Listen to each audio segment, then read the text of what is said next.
Bem-vindo, professor. Tudo bem? Vamos dar continuidade no assunto sobre objetos de aprendizagem gamificados? Então, nesse vídeo, vamos falar um pouquinho sobre como desenvolvê-los. E eu lanço essa questão para vocês pensarem comigo. O que é necessário para a construção de um objeto de aprendizagem gamificado? Diz para mim, já estou ouvindo. Sim, é necessário um planejamento, a escolha de uma ferramenta para nós desenvolvermos. E o que mais? Pensa comigo.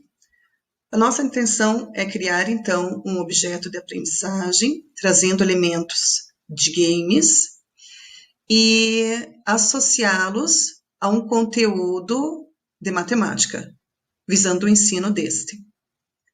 Mas também tem o outro lado, que o meu aluno aprenda. Logo, para construir o objeto de aprendizagem gamificado, precisamos aliar uma metodologia de construção do objeto com uma teoria de aprendizagem. Nesse vídeo, vamos falar sobre esses dois momentos. Começando com a metodologia. Então, como o assunto de objetos de aprendizagem gamificados ele é atual, não tem um processo de construção desses objetos firmados e aceitos literalmente. E logo vamos buscar na literatura um processo que ateste a eficácia para a construção de objetos de aprendizagem. Portanto, vamos basear essa construção nos estudos de Mota e Kalink, que eles trazem 4 fases da metodologia de produção de um objeto de aprendizagem na dimensão educacional. Essas 4 fases condizem ao planejamento, produção, validação e a divulgação. Então, os pesquisadores afirmam que essas 4 fases, elas não são sequenciais.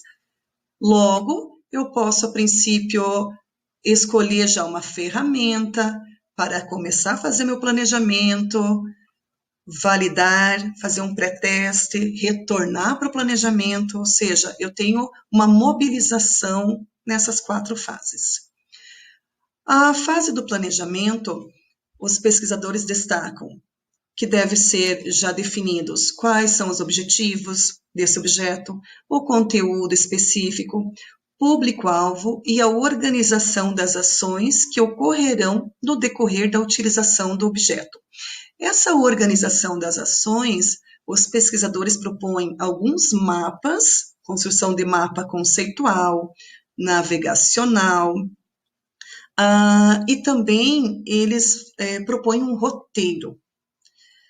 Na produção, vão escolher qual é a ferramenta e o desenvolvimento deste objeto de aprendizagem.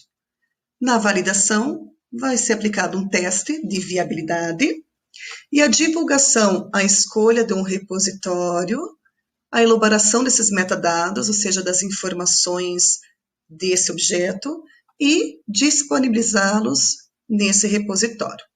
Essas são as 4 fases que na unidade 7 vamos retornar a elas e adequá-las para os nossos objetos de aprendizagem gamificados. Dando sequência, sobre a teoria de aprendizagem. Como vamos construir os objetos de aprendizagem tendo elementos de games? Então, os elementos podem ser, por exemplo, uma narrativa, personagens, desafios, a cooperação, feedbacks. Esses elementos aliados ao conteúdo de matemática por meio de textos e imagens, eles são considerados mensagens multimédias. Logo, eles vão ao encontro da teoria cognitiva da aprendizagem multimédia de Richard Maier. Essa vai ser a teoria que nós vamos abordar e adotar na construção dos nossos objetos. Então, Richard Maier, é esse sorridente senhor aqui, ó. Ele é pesquisador, ele é psicólogo e ele é o pesquisador da Universidade da Califórnia. Então, atualmente, as pesquisas dele estão na área de cognição, tecnologia e instrução, tendo enfoque na aprendizagem multimédia. Segundo Mayer, a aprendizagem multimédia ocorre quando os estudantes constroem representações mentais a partir de palavras e imagens relevantes que são apresentadas a eles. As palavras, elas são escritas ou narradas, e as imagens, elas podem ser estáticas ou dinâmicas. A teoria da aprendizagem multimédia, ela propõe 3 pressupostos: o dos canais duplos, capacidade limitada e o processamento ativo. Nos canais duplos, o ser humano possui canais de processamento de informação distintos, que é o visual e o auditivo. Sobre a capacidade limitada, é que o ser humano está limitado no processamento de informações em cada canal, cerca de 2 a 7 blocos de informações. Ele pode processar. Já o pressuposto do processamento ativo diz que a aprendizagem requer um processamento cognitivo essencial em ambos os canais. Esse processamento, ele vai ocorrer de forma a selecionar as informações mais relevantes e processá-las em representações mentais e integrá-las com os demais conhecimentos. Mayer apresenta o seu modelo cognitivo da aprendizagem multimédia, destacando os 3 tipos de memória: a memória sensorial, a memória de trabalho, que é de curto prazo, e a memória de longo prazo. Ou seja, quando a apresentação multimédia ela é ofertada ao indivíduo por meio de palavras e imagens, elas vão chegar à memória sensorial desse indivíduo por meio dos canais auditivos e visuais. Para ocorrer uma aprendizagem, são considerados 5 processos: selecionação de palavras, selecionação de imagens, a organização dessas palavras, organização das imagens e a integração. Logo, a memória sensorial vai selecionar as palavras e imagens mais relevantes e enviá-las à memória de trabalho. Na memória de trabalho, vai organizar essas palavras em um modelo verbal, organiza essas imagens num modelo pictórico. Por fim, esses modelos vão se integrar com os conhecimentos prévios da memória de longo prazo, ocorrendo assim a aprendizagem.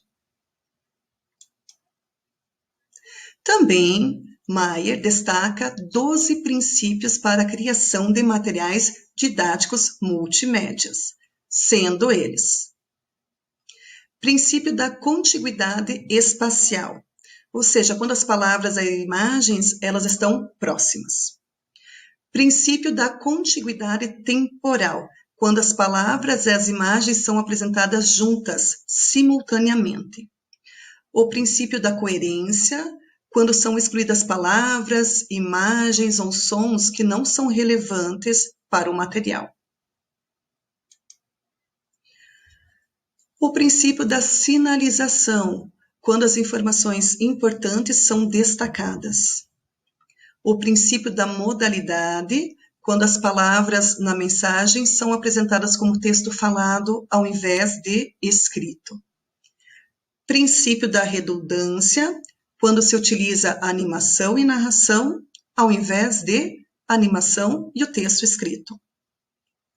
Princípio da personalização, quando as palavras são ditas no estilo de uma conversa normal, em vez de ser formal. Princípio da voz, quando a voz é humana e não de máquina. O princípio multimédia, quando há palavras e imagens do que apenas palavras. Princípio da segmentação. A apresentação da matéria deve ser segmentada em partes. Princípio dos conceitos básicos. Deve-se fazer uma pré-apresentação dos conceitos a serem trabalhados no material multimédia. E, por fim, o princípio dos agentes pedagógicos. Se torna relevante a presença do professor, ou por meio de gestos, movimentos, contato visual, dando a impressão de que o aluno está sendo acompanhado por um instrutor. Esses são os 12 princípios apresentados por Maier para a construção do material multimédia. Portanto, vamos adotar a metodologia da construção de objetos de aprendizagem de Mota e Kalink, aliadas à teoria cognitiva da aprendizagem multimédia do Maier, para daí sim construirmos os nossos objetos de aprendizagem gamificados, ok? Nos vemos na próxima unidade, que vamos colocar em prática um pouquinho desses conhecimentos. Até mais!